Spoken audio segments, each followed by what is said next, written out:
На календаре 30 октября, день Осия, Осии Колесник. Согласно церковному календарю, верующие в эту дату почитают память пророка Осии. Наши предки, по традиции календаря народного, 30 октября отмечали день Осия Колесника, который был назван так потому, что сегодня меняли телеги на сани, снимая колеса с осей.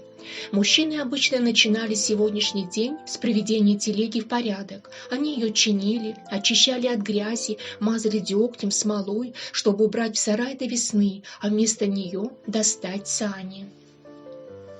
По приметам на осе нельзя было мыться, иначе можно все здоровье смыть. Многие, кстати, 30 октября даже умывались, страшась болезней и недугов. В день Осия Колесника женщины пекли бублики, которые посыпали маком. Ими угощали родных, близких, а также всех проходящих мимо калитки. А у девушек была традиция только что снятое колесо катить от входной двери к воротам, шепча такие слова: «Милый, по дорожке приходи, меня с собой забери». Обратно колесо нужно было притащить, и по приметам, если оно коснется земли, то в этом году точно замуж девушка не выйдет. Поскольку колесо было тяжелым, на подмогу девушкам приходили их матери, которые тоже мечтали поскорее выдать замуж своих дочек за хорошего парня. Если в доме кто-то болел, 30 октября его катали на телеге, которую после убирали. Верили, что после такого катания человек обязательно пойдет на поправку. Если муж и жена часто ссорились, да и вообще в семье были постоянные скандалы, то в день Осия нужно было всем взяться за колесо и трижды прокрутить его против часовой стрелки, чтобы все плохое отогнать. А после также 3 раза по часовой, чтобы привлечь в семью мир, счастье, любовь и благополучие. По традиции 30 октября хозяйки выносили на мороз подушки, матрасы, вытряхивали и оставляли на некоторое время на улице, чтобы все недуги, болезни, неприятности, накопившиеся за лето, ушли куда-нибудь подальше.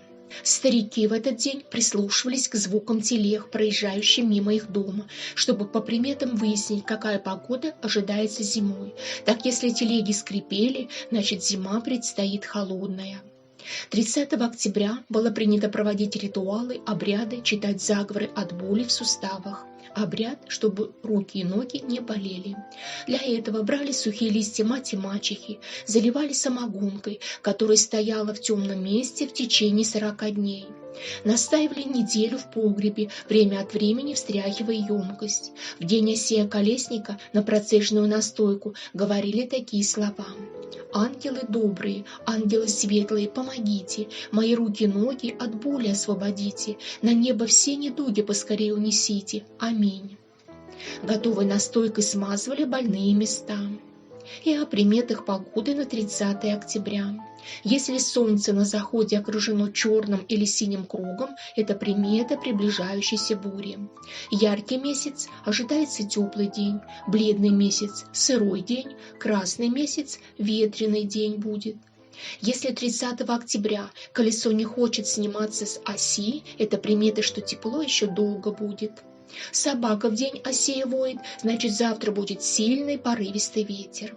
Гусь активно размахивает крыльями, примета к дождю. Человек, рожденный в этот день, обладает прекрасными способностями организатора. Он активный, целеустремленный. Этот человек с легкостью организует и поведет за собой большой коллектив. Верить или нет этим приметам – дело каждого, но так жили и верили наши предки. Всех с праздником, всем удачного дня!